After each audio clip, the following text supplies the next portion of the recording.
दोस्तों जय गुरुदेव। दोस्तों ये वीडियो नंबर 20 है। दोस्तों मुझसे कुछ मरीजों ने आग्रह किया था कि जैसे सर आपके ऊपर ऐसा पूछा गया था कि आपके ऊपर कुछ करे कराए का चक्कर भी हुआ था और ये तकलीफ़ भी हुई थी, तो आपने स्पेशल ऐसा क्या किया था जिससे दोनों तीनों तकलीफ़ों में आपको आराम मिला एक ही समय में? तो मेरा कहने का मतलब यही है, तकलीफ़ों में आराम, किसी भी तरह की कोई भी तकलीफ़ है, शारीरिक है, मानसिक है, आर्थिक है, पारिवारिक है, व्यावसायिक है, उन सब तकलीफ़ों में आराम सिर्फ़ उस प्रभु की वजह से ही हो सकता है। प्रभु, परमात्मा, खुदा, भगवान, आप कुछ भी नाम, कोई भी शक्ल इख्तियार कर सकते हैं अपने मन में। बाकी जिस आराध्य को आप मानते हैं, आपका परिवार मानता है, आपका समाज मानता है, उनको मानें। दूसरी कोई शक्ति दोस्तों गलत नहीं है। सभी शक्तियाँ एक हैं, उनके नाम, धर्म, ये सब प्रकार अलग-अलग करके हम लोग आपस में बँटे हुए हैं। मेरा यहाँ किसी प्रकार की राजनीति करने का कोई कारण नहीं है। मुझे राजनीति पसंद भी नहीं है दोस्तों। मैं अपने व्यवसाय से बहुत खुश हूँ, अपने प्रोफ़ेशन से बहुत खुश हूँ, अपने परिवार में बहुत खुश हूँ। लेकिन बताने का फ़र्ज़ इतना है, मतलब मकसद इतना ही है कि दोनों तीनों तकलीफ़ों में एक समय में आराम कैसे मिला। गुरु घर में जैसे ही मैंने एंट्री की थी, मैंने गाड़ी से उतर के वहाँ पे मत्था टेका था। मत्था टेकने के तुरंत बाद मुझे 15 से 20% आराम, जो मेरे मन में बेचैनी थी दोस्तों घर से बाहर ना निकलने की, वो तो वहीं ख़त्म हो गई थी। दूसरा, जैसे ही मैंने अंदर पल्ला लगवाया, प्रसाद लिया, अंदर मेन दरबार में मत्था टेका, दोस्तों 30 से 40% मुझे उन चीज़ों से, उस बेचैनी से रिलीफ़ मिला, जो शायद करे कराए के चक्कर से होती होगी।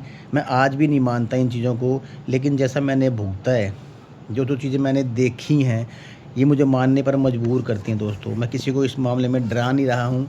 जो नहीं मानता, वो बिल्कुल ना माने इन चीज़ों को, लेकिन ध्यान रखे अपने आप का भी, अपने परिवार का भी।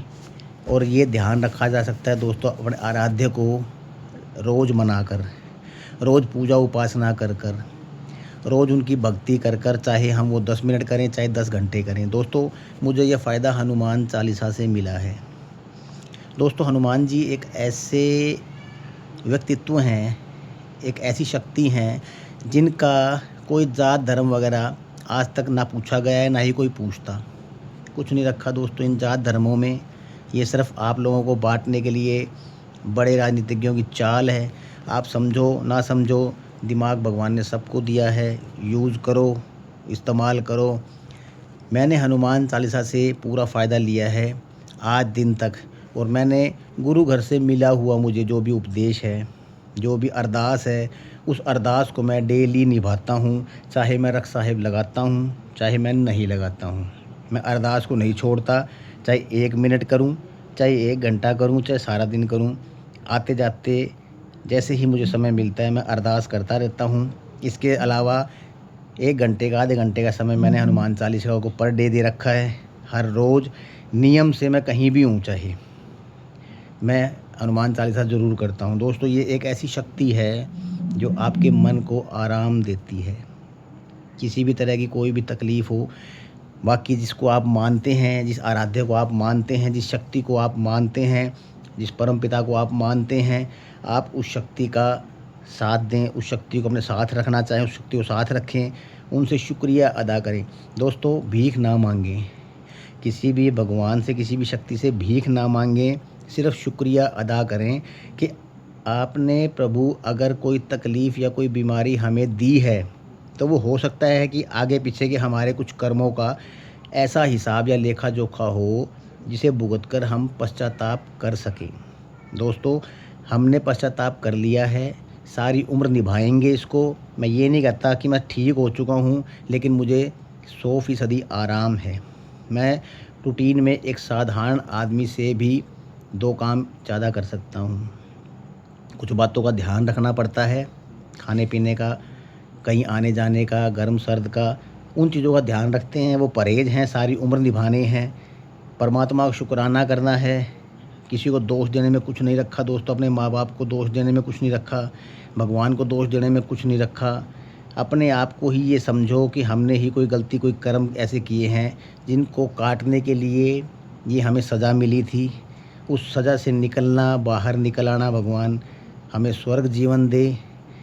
उसका सबसे बड़ा यही है कि हम अगर आज सत्कर्मों पे चलते हैं, ठीक होने की राह पर चलकर ठीक होकर हम दूसरों को उस राह पर लाते हैं, किसी के लिए उदाहरण बनते हैं, किसी के लिए भगवान से ये प्रार्थना करते हैं कि प्रभु हमें तो ठीक किया कि सबको ठीक करना, बच्चों को इस चीज़ से दूर रखना, इस रोग को दुनिया से ही ख़त्म कर दो भगवान, इस चीज़ को मांगो, परमात्मा देते हैं। अपने लिए मांगने की कोई ज़रूरत नहीं है भगवान, सबके लिए करो, पूरे विश्व का कल्याण करो, उसमें सबका कल्याण है।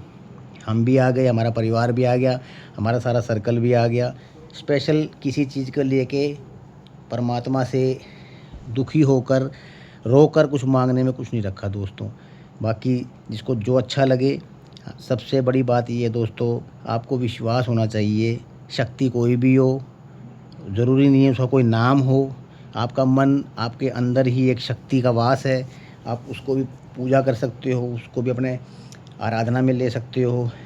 इसके अलावा दोस्तों, मेरा सबसे आग्रह ये है, मैंने आपको जो बताया है, जितनी मैंने आज तक वीडियो बनाई है, आगे जो भविष्य में वीडियो बनाऊंगा मैं, वो किसी के ऊपर बाध्यकारी नहीं है। जो माने नहीं माने वो उनकी इच्छा के ऊपर है। मेरा किसी भी पंथ समाज को लेकर या ऐसा कुछ भी क्लेम नहीं है कि मैं किसी विशेष समुदाय के लिए या किसी के लिए विशेष तरह से ये वीडियो बनाता हूँ। ये सिर्फ लोगों की भलाई और सिर्फ भलाई के लिए है दोस्तों। जिसका भला होगा तो मुझे खुशी होगी कि मेरा समय लगाना सार्थक हुआ। जय गुरुदेव दोस्तों।